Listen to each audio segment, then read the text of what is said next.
मतलब आप समझिए 10 रुपए का बच्चों का जो डाइपर और पैम्पर्स आता है ना, हगीज उन सबों का, वो लीक नहीं होता, इनका पेपर लीक हो जाता है। इतना घटिया इन लोग की व्यवस्था है। और इसकी जांच किसको देंगे? सीबीआई को। सीबीआई कब कौन से नतीजे पे बढ़िया से उतरेगी काम से, कहां जाएगा बच्चों का, ये हम बता रहे हैं। अगर ये सीबीआई को गया ना, बच्चों का एमबीबीएस कंप्लीट होगा, तब तक इनकी जांच चलती रहेगी।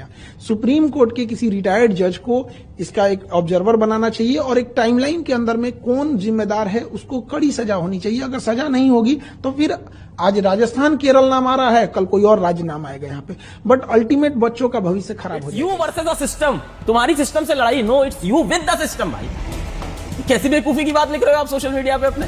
इट्स यू वर्स, कर ही दिया यू वर्सेस सिस्टम।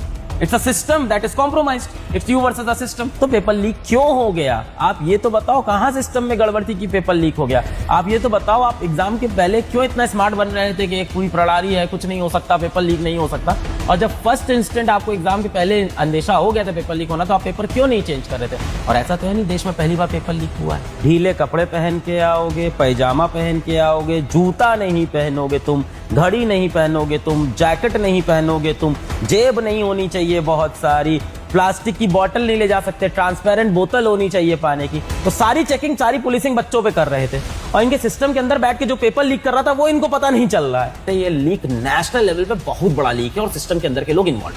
अब सीबीआई आई है तो प्रोब निकलेगा, कुछ बड़ा मसला इसके अंदर से निकलने वाला है। जो एनटीए चाहता है इस पे बात ना हो, चलो चलो हमने बच्चों के हित में फैसला लिया है, अगला पेपर देखते हैं। कोई बात नहीं बेटा, तुम्हारे 3 साल बर्बाद हुए, चलो चलो एक बार फिर से चलो। जिन्होंने ये पेपर खरीदा उन अमीरों को सजा मिले।